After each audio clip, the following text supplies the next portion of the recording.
Good morning to all of the students and all of the viewers who are watching my video. I am Ashok Joshi, assistant teacher from Inter College Pokhri Ajmer, Pauri Gadwal. Once again, today we will discuss about tissue, which is the second chapter of class 9. So first of all, we will discuss here about the tissue and the definition of tissue. So what is tissue? A group of cells similar in structure that work together to perform a particular function from form a tissue. So this is the definition of tissue. A group of cells similar in structure that work together to perform a particular function forms a tissue. तो प्यारे बच्चों, आज हम कक्षा 9 का जो second chapter है, दूसरा चैप्टर है टिश्यू, उसके बारे में आज हम अध्ययन करेंगे। तो टिश्यू को समझने से पहले, ऊतक को समझने से पहले सबसे पहले हमें जो पुराना वाला जो हमारा टॉपिक था, जो कोशिका के बारे में जो हमने अध्ययन किया था, उसमें हमें जाना होगा कि उसमें हमें समझना होगा कि किस प्रकार से हम टिश्यू को समझेंगे। तो यहाँ पे आपने जो प्रीवियस चैप्टर था उसमें आपने कोशिका के बारे में पढ़ा, कोशिका की संरचना के बारे में आपने अध्ययन किया, कोशिका के प्रकार आपने उसमें देखे, कोशिका में पाए जाने वाले जो कोशिकांग थे उनके बारे में आपने जो है उसमें अध्ययन किया, और कोशिका के जो कार्य थे कि कोशिका किस प्रकार से जो है वो फंक्शन करती है, कार्य करती है, उसके बारे में भी आपने जो है वो अध्ययन किया। तो यहाँ पे कोशिका की जब हम बात करते हैं तो हम इस आधार पे कह सकते हैं, माना सपोज करो कि यदि हम सबसे पहले यहाँ पे जो है उसके टाइप के बारे में अध्ययन करते हैं कि कोशिका के प्रकार, तो कोशिका जो है वो दो प्रकार की होती है। एक कोशिका के आधार पे जीव जो है वो दो प्रकार के होते हैं। एक होते हैं एक कोशीय जीव और दूसरे होते हैं बहुकोशीय या जटिल जीव, जिनको हम कह सकते हैं। तो यहाँ पे आपने देखा होगा कि जैसे मैंने यहाँ पे एक एग्जाम्पल लिया है अमीबा का, एक कोशीय जीव के अंतर्गत मैंने अमीबा का यहाँ पे एग्जाम्पल लिया। तो अमीबा के अंदर जो चाहे वो श्वसन हो, चाहे वो पोषण हो, चाहे वो उत्सर्जन हो, चाहे वो प्रचलन हो, इसके लिए सारे के सारे जो फंक्शन होते हैं एक ही कोशिका के अंदर संपन्न होते हैं। यानी कि क्या होता है कि किसी पर्टिकुलर काम के लिए, पर्टिकुलर वर्क के लिए पर्टिकुलर ऑर्गन्स इसमें नहीं होते हैं। यदि हम किसकी बात कर रहे हैं, यूनिसेलुलर जीव की यदि हम बात कर रहे हैं, एक कोशीय जीव की यदि हम बात कर रहे हैं, तो हम कह सकते हैं कि जो सेल होती है, सबसे पहले सेल क्या होती है कि जीवों की, ठीक है, जो सेल होती है उससे जीवों की संरचना का भी निर्माण होता है और कार्य भी उसी सेल के अंदर जो है वो क्या होता है, संपन्न होता है। तो इस आधार पे हम कह सकते हैं कि कोशिका, यहाँ पे मैंने लिखा है, कोशिका जीवों की संरचनात्मक एवं क्रियात्मक इकाई होती है। फंक्शनल यूनिट भी होती है और स्ट्रक्चरल यूनिट भी जो है वो क्या होती है, सेल ही इसकी होती है। किसकी? ये यहाँ पे जीवों की, ठीक है। तो कोशिका जीवों की संरचनात्मक और क्रियात्मक इकाई होती है। तो सबसे पहले आपको ये समझना है। अब हमने एक कोशीय जीवों में देखा, तो चाहे वो श्वसन हो, चाहे वो पोषण हो, चाहे वो उत्सर्जन हो, चाहे वो प्रचलन हो, तो सारे काम जो है वो किसमें होते हैं, अमीबा में।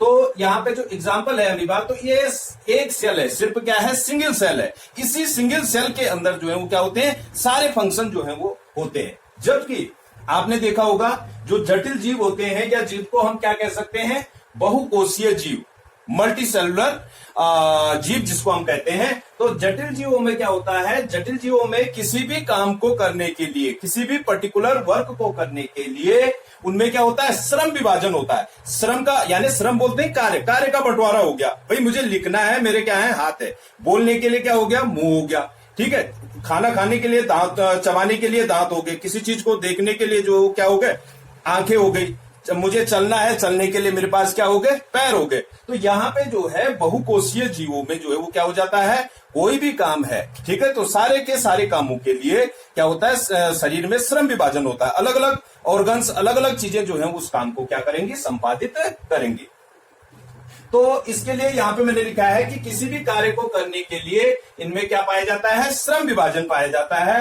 प्रत्येक कार्य को करने के लिए सेल का एक समूह पाया जाता है। ये मुख्य है इसमें कि किसी भी काम को करने के लिए कोशिकाओं का एक समूह, किसमें, जटिल जीवों में, जिसको हम बहुकोषीय जीव कहते हैं, उन जीवों में किसी भी काम को करने के लिए, किसी भी पर्टिकुलर वर्क को करने के लिए कोशिकाओं का एक समूह जो है वो आपस में क्या होता है, मिलता है। ठीक है। और यदि मैं बात करूं तो हम किसकी बात कर रहे हैं, ऊतक की। यही कोशिकाओं का जो समूह है, ठीक है, जो किसी पर्टिकुलर काम को करने के लिए है, उसी कोशिकाओं के समूह को हम किस नाम से जानते हैं, ऊतक के नाम से जानते हैं। तो ये हमारा जो चैप्टर है ऊतक, वो आपका क्लियर हो गया होगा कि ऊतक क्या है, कि कोशिका, और इसकी डेफिनेशन क्या होगी, कोशिकाओं का ऐसा समूह जो उत्पत्ति, संरचना और कार्य में क्या हो, एक समान हो, एक ही प्रकार का काम करता हो, उसकी उत्पत्ति एक ही प्रकार से हुई हो, उसकी संरचना एक ही प्रकार की हो, ऐसी कोशिकाओं का जो समूह होता है उसको जो है वो हम किस नाम से जानते हैं, ऊतक के नाम से जानते हैं। तो this is the definition of tissue. माना सपोज करो यहां पे मैं बात करता हूं, जैसे मैं अपने हाथ की बात करता हूं कि मेरा हाथ है, ठीक है, तो सबसे ऊपर आपने देखा कि ये जो स्किन होती है, त्वचा है, सबसे ऊपर क्या है, त्वचा है। उसके बाद जो है नीचे क्या है, मांसपेशियां हैं। उसके बाद जो है उसके नीचे जो है वो रक्त नलिकाएं हैं। रक्त नलिकाओं के नीचे क्या है, रक्त नलिकाओं के नीचे जो है वो अस्थियां हैं, हड्डियां हैं। ठीक है। तो कोई भी जो चीज है, वो कोई भी अंग है, वो जो है इन चीजों से मिलकर के बना है। जैसे त्वचा हो गया, दूसरा क्या हो गया, जैसे मैंने यहाँ पे एज ए एग्जांपल हाथ का, हैंड का मैंने यहाँ पे एग्जांपल दिया, त्वचा हो गया उसमें। दूसरी क्या हो गई, उसमें जो है वो उसके अंदर जो है वो क्या है, मांसपेशियां हैं। एक क्या हो गया, रक्त नलिकाएं उसके अंदर है। उसके अलावा उसमें क्या है, अस्थियां हैं। ठीक है, इतनी सारी चीजें हैं इस किसके अंदर, इस हाथ के ही अंदर। अब यहाँ पे बात आती है, चूंकि जो त्वचा है सबसे पहले वो जो है क्या करता है, वो एपिथेलियम ऊतक जिसको हम कह सकते हैं, कि वो उसका निर्माण जो है, सबसे बाहरी जो त्वचा है, इसका निर्माण एपिथेलियम ऊतक के द्वारा होता है। ठीक है। ये क्या करता है, शरीर को, यहां पे मैंने लिखा भी है, शरीर को यहां पे आवरण प्रदान करना। त्वचा का काम क्या है, आवरण प्रदान करना शरीर की। दूसरा काम होता है सुरक्षा, किसी भी चीज से जो है वो सुरक्षा करना। अगला काम होता है जो गैसों का जो क्या होता है, आदान प्रदान होता है। तो त्वचा में जो है वो छोटे छोटे क्या होते हैं, छिद्र होते हैं, रंध्र होते हैं। उन रंध्रों के द्वारा जो है वो गैसों का क्या होता है, आदान प्रदान। या जो खनिज लवण, जैसे हमारे अंदर से पसीना आता है तो आपने देखा होगा बूंद बूंद के रूप में होता है। तो यानी जो बारीक बारीक जो छिद्र हैं, उन छिद्रों से जो है वो गैसों का आदान प्रदान होता है। तो ये सारा काम जो है वो किसका होता है, त्वचा का। उसके बाद जैसे बात आती है मांसपेशियों की, तो इसको जो है वो क्या कहते हैं, पेशीय ऊतक कहते हैं। अभी आगे आएगा कि ऊतकों के प्रकार में आएगा ये। तो यहाँ पे जो है वो पेशीय ऊतक होता है। और ये क्या करता है, जैसे माना सपोज करो मैंने ये पेन है, इससे लिखना है, तो इसको मैं दबाने के लिए, ठीक है, ठीक है, या जैसे मैंने हाथ को ऐसे किया, तो इसमें जो है वो गति प्रदान करने के लिए जो है वो किसका काम, कौन काम करता है, मांसपेशियां इसमें काम करती है। अगली चीज आती है रक्त नलिकाएं। तो रक्त नलिकाएं जो हैं वो परिवहन, शरीर में रक्त जो है वो क्या होता है, एक स्थान से दूसरे स्थान तक जाता है, तो वो परिवहन का काम करता है। ठीक है। तो चाहे वो खनिज लवण हो, चाहे वो हमारे अंदर जो एंजाइम पाए जाते हैं, चाहे वो जो अंतःस्रावी ग्रंथियां हैं उनसे निकलने वाला जो हार्मोन्स होता है, तो एक स्थान से दूसरे स्थान किसी भी चीज को जाना होता है या ले जाना होता है जहां पे उसकी जरूरत होती है, तो उसके लिए जो है वो क्या होते हैं, संयोजी ऊतक होते हैं। और उसके बाद जैसे अस्थि हो गया, तो ये जो है वो क्या हो गया, कंकाल संयोजी ऊतक के अंतर्गत आता है। और इसका काम जो है वो शरीर को, जो हमारा शरीर है, यदि कंकाल नहीं होता तो हम सीधे खड़े नहीं रह सकते थे। ठीक है। तो शरीर को जो है वो यांत्रिक सहायता प्रदान करना, या ढांचा, एक ढांचा जो है वो शरीर को प्रदान करना, जो है वो किसका काम होता है, कंकाल ऊतक का काम होता है। तो यहां पे मैंने डेफिनेशन भी लिख दी, किसकी, ऊतक की डेफिनेशन लिख दी कि जीवों में पाए जाने वाली कोशिकाओं का ऐसा समूह जो उत्पत्ति, संरचना एवं कार्य में एक समान होते हैं, ऊतक कहलाते हैं। ठीक है। ये group of cells similar in structure that work together to perform a particular function from a tissue, form a tissue. ठीक है। That is called tissue. तो यहां पे जो है अगली चीज जो आती है, अब आती है बात की ऊतक के प्रकार। तो ऊतक जो है वो दो प्रकार के हैं। ठीक है। यहाँ पे जो है कितने प्रकार के ऊतक हैं, एक हो गया प्लांट टिश्यू और दूसरा क्या हो गया, एनिमल टिश्यू। दो प्रकार के यहाँ पे है, क्योंकि ये सब जो है यहाँ पे ये जटिल ऊतक है। ठीक है। और ये जो है वो किसमें पाए जाते हैं, ये जो है जटिल जीव जिसको हम कह सकते हैं, या बहुकोषीय जीव है, उनमें जो है ये पाए जाते हैं। तो सबसे पहले मैंने यहाँ पे प्लांट का जो है, प्लांट टिश्यू का वर्गीकरण आपको दे रखा है कि प्लांट टिश्यू क्या है, पादप ऊतक क्या है। पादप ऊतकों को हम दो भागों में विभाजित कर सकते हैं, एक हो गया विभज्योतक ऊतक और दूसरा हो गया अस्थायी ऊतक। विभज्योतक ऊतक को इंग्लिश में कहते हैं मैरिस्मेटिक टिश्यू, मैरिस्मेटिक टिश्यू। और अस्थायी ऊतक को कहते हैं परमानेंट टिश्यू। उसके बाद विभज्योतक ऊतक को हम 3 भागों में बांट सकते हैं, शीर्षस्थ विभज्योतक, अंतर्विष्ट विभज्योतक और तीसरा होता है पार्श्वीय विभज्योतक। और इंग्लिश में यदि आप इंग्लिश में भी आपने इन सबको लिखना है, एपिकल मेरिस्टेम, दूसरा है लेटरल मेरिस्टेम और तीसरा है इंटरकैलरी मेरिस्टेम।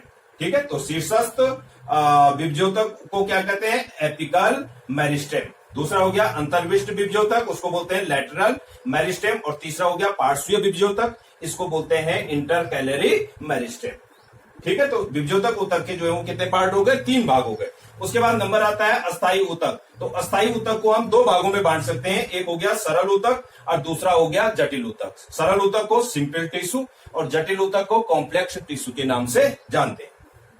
उसके बाद हम जो है सरल ऊतक को भी 3 भागों में बांट सकते हैं। सरल ऊतक 3 भागों में कौन कौन से पार्ट हैं इसके, मृदुतक, स्थूलकोण ऊतक और तीसरा हो गया दृढ़ ऊतक। 3 भाग हैं इसके।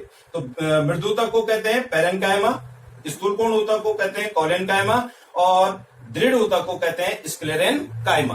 पैरेन्काइमा, कोलेनकाइमा एंड स्क्लेरेनकाइमा, इसके 3 पार्ट हो गए। ठीक इसी प्रकार से जो जटिल ऊतक है, जटिल ऊतक फिर किस में बढ़ जाता है, 2 भागों में बढ़ जाता है, एक जाइलम टिश्यू और एक हो जाता है फ्लोएम टिश्यू। तो इन सारी चीजों का अब ये जो है इनके बारे में, जो पादप ऊतक है इनके बारे में विस्तार से फिर मैं सारा जो वर्क है इसको मैं आपके पास जो रिटर्न वर्क है उसको मैं आपको भेज दूंगा। तो ये जो है सारे विभज्योतक ऊतक के अंतर्गत शीर्षस्थ विभज्योतक कहाँ होता है, किस पार्ट में पाया जाता है, अंतर्विष्ट कहाँ होता है, पार्श्वीय विभज्योतक कहाँ होता है, इसके बारे में जो है हम क्या करेंगे, अध्ययन करेंगे। अब इसके अलावा जो है दूसरा आता है जंतु ऊतक। इसके बाद जो है वो दूसरा नंबर किसका आता है, जंतु ऊतक का आता है। तो जंतु ऊतक के यहाँ पे मैंने जो है वो क्या बता दिया आपको, प्रकार बता दिए जंतु ऊतक। इसको भी आपने नोट करना है। सबसे पहला एनिमल टिश्यू यानी जंतु ऊतक, एपिथेलियम ऊतक, दूसरा है पेशीय ऊतक, तीसरा है संयोजी ऊतक और चौथा है तंत्रिका ऊतक। 4 भागों में हम जो है वो किसको, जंतु ऊतक को बांट सकते हैं।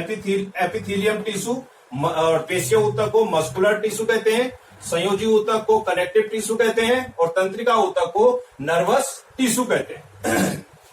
एपिथेलियम ऊतक के अंतर्गत हम सल्की एपिथेलियम, स्तंभी एपिथेलियम, घनाकार एपिथेलियम, रोमावी एपिथेलियम और संवेदी एपिथेलियम, इनका हम जो है इसके अंतर्गत अध्ययन करेंगे। पेशीय ऊतक के अंतर्गत हम जो है वो 3 प्रकार की जो पेशियां होती हैं उनका अध्ययन करेंगे, रेखित पेशी, अरेखित पेशी और हृदय पेशी। रेखित पेशी को ऐच्छिक पेशी भी कहते हैं और अरेखित पेशी को अनैच्छिक पेशी भी कहती है। ऐच्छिक पेशी का मतलब है जो पेशियां हमारी इच्छा के अनुसार वर्क करती हैं, काम करती हैं, तो वो सब जो है वो ऐच्छिक पेशी के अंतर्गत आते हैं। इसको वॉलेंट्री टिश्यू भी, वॉलेंट्री मसल्स भी कहते हैं। और जो अरेखित पेशियां हैं उनको इनवॉलेंट्री मसल भी कहते हैं। ठीक है, और इस प्रकार से जो हृदय पेशी है उसको कार्डियक मसल के नाम से जाना जाता है। ठीक इसी प्रकार के जो संयोजी ऊतक है इसके अंतर्गत हम जो है वो तरल संयोजी ऊतक, फ्लूइड कनेक्टिव टिश्यू का भी अध्ययन करेंगे और दूसरा है स्केलेटल टिश्यू यानी कंकाल ऊतक, इसका हम इसमें अध्ययन करेंगे। और तंत्रिका ऊतक में जो है वो तंत्रिका कोशिका का हम क्या करेंगे, अध्ययन करेंगे। अब बात आती है जो अगली चीज जो आती है यहाँ पे, इसको आपने सारा नोट करना है इसमें। और जो अगली चीज आती है, थोड़ा सा मैं जो है आपको जो बहुकोषीय जीव है उनमें जंतु ऊतक और पादप ऊतक में थोड़ा सा जो है आपको डिफरेंस इसी में समझा देता हूं जल्दी में।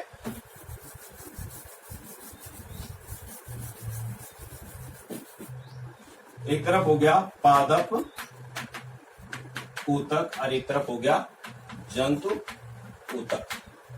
एक तरफ क्या हो गया, पादप ऊतक और दूसरी तरफ क्या हो गया, जंतु ऊतक। अब हम यहां पे बात करेंगे, एक तरह हम यदि कहते हैं कि भाई जो प्रचलन है, चलना, ठीक है, प्रचलन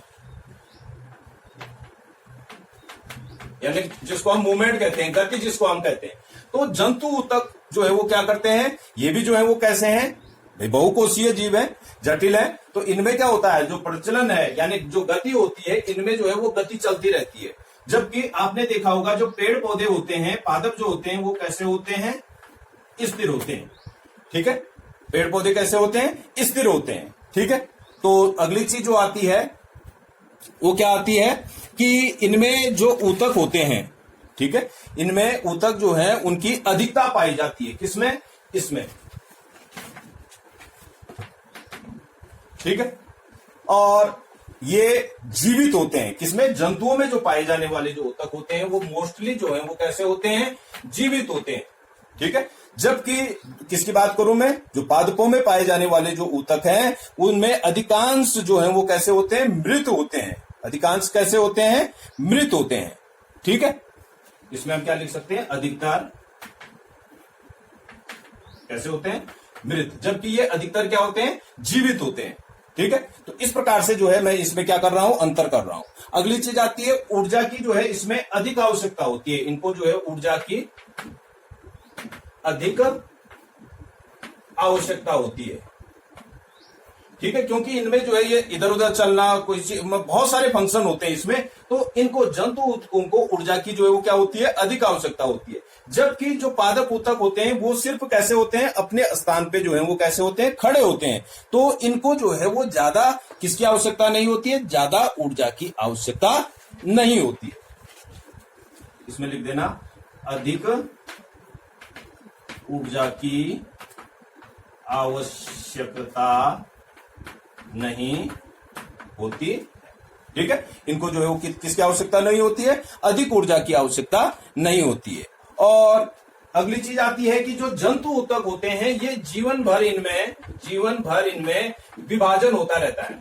यानी ये जीवन भर विभाजित होती रहती हैं। जबकि इनमें जो है वो किसी पर्टिकुलर क्षेत्र में या पर्टिकुलर ऊतक में जो है वो क्या होता है? विभाजन होता है। विभाजन जो है वो किसी विशेष क्षेत्र में, किसी पर्टिकुलर क्षेत्र में या किसी विशेष ऊतक में ही जो है वो क्या होता है? विभाजन पाया जाता है। अगला जो है जंतु ऊतक जो है वो होते हैं कैसे? परपोषी होते हैं। जबकि ये जो है वो कैसे होते हैं? स्वपोषी होते हैं। तो इस प्रकार से जो है वो दोनों में हम क्या कर सकते हैं? अंतर कर सकते हैं। दोनों ऊतकों में हम क्या कर सकते हैं? अंतर कर सकते हैं। और इससे रिलेटेड जो रिटर्न वर्क होगा उसको मैं जो है व्हाट्सएप के माध्यम से आप तक पहुंचा दूंगा। Thank you.